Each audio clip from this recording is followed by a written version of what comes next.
My name is Alinda Tracy. Me and my colleague, name is Rachel. We are going to take you through our deployment process.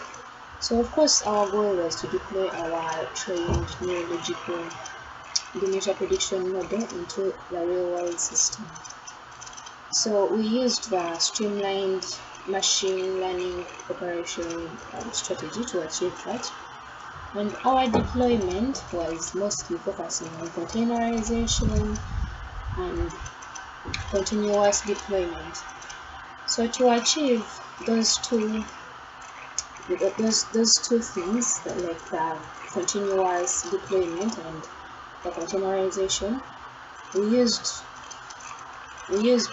render and Docker.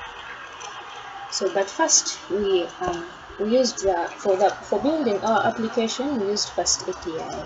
We chose Fast API because it is quick and it has automatic documentation of features, so it makes development of the application quite easy because things are a bit um, automatic. And then we used Docker. Docker was for the packaging.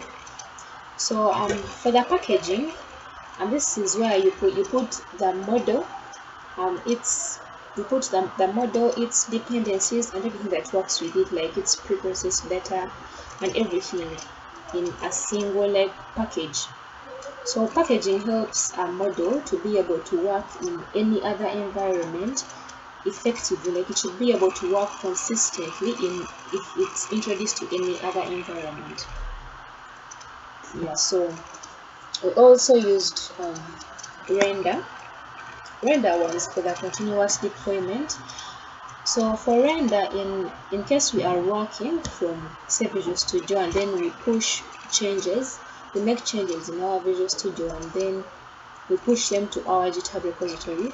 So render automatically builds a new Docker image for our model and then deploys it. So everything is a bit automated. So that saves us some time and manual work for deploying it every time.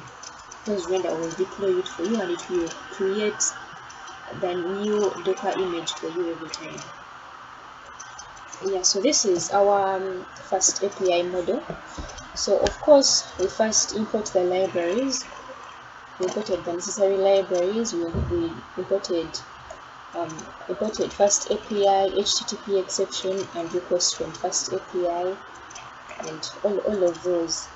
And then we loaded our trained model and the preprocessing objects. All these are supposed to be used in the application, like for it to be able to predict the different dementia cases in the real world environment, in the real world.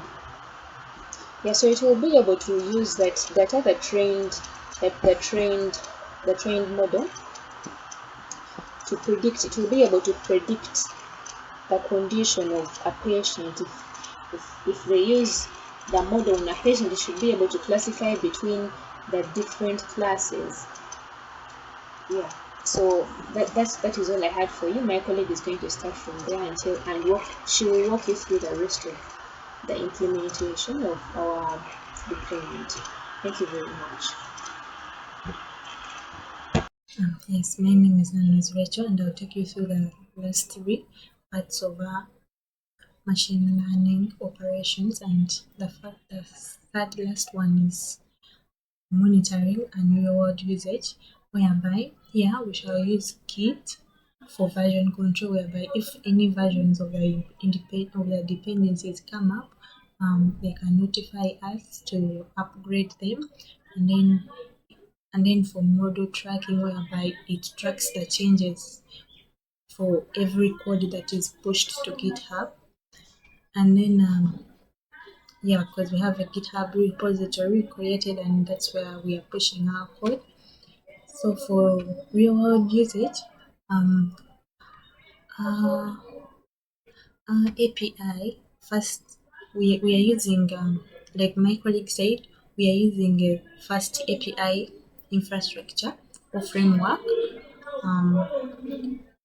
for to develop our API application. So that is like the way she explained. And so this API, we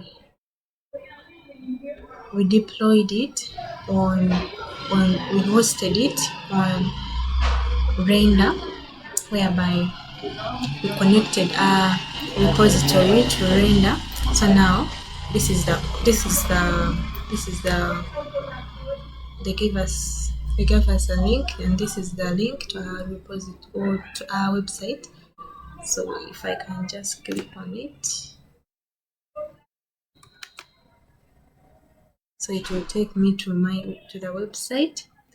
So it will take me to the website directly. So and this is how the user interface is. Let me show it to you in the browser. This is our user interface. So these are the EEG data. These are the EEG data that you have to enter. And here you enter the metadata, whereby age is 0 and gender is 0 or 1, whereby if you're female you put 1, and if you're male you put 0, and then the MMS score plus the age. So I can just put any frequency, any amplitude, then the frequency and increase it maybe to 50. Then the noise the noise level in the EGG, and I can also input it. Then here I write the metadata or the demographics of the patient. Let's say the patient is a male. I will write 0, then comma, then the age of let's say now the patient is 60 years. Then I also put the MMS scores, the memory test scores. So let's say if for this one the scores were 10, so I can just these are the EEG that I wanted, and then this is the metadata also. So when I tap on click on predict, our model is going to base on the input EEG data and then the metadata to predict where the EEG signals fall, maybe under Alzheimer's disease, frontotemporal dementia, or healthy participants.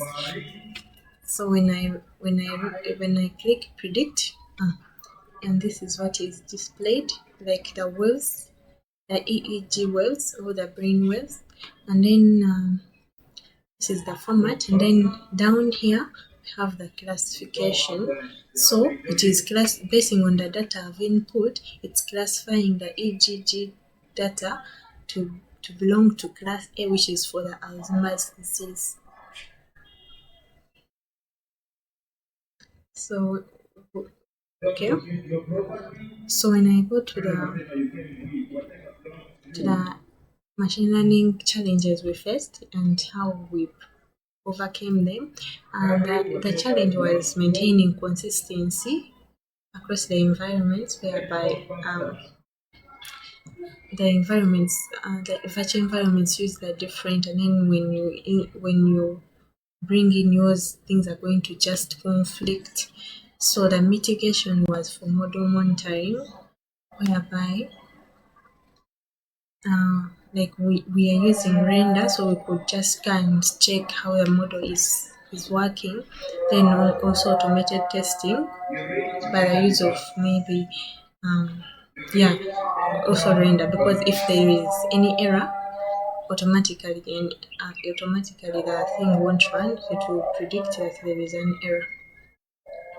Yeah, and also I guess that's all I have to say. Thank you so much for listening.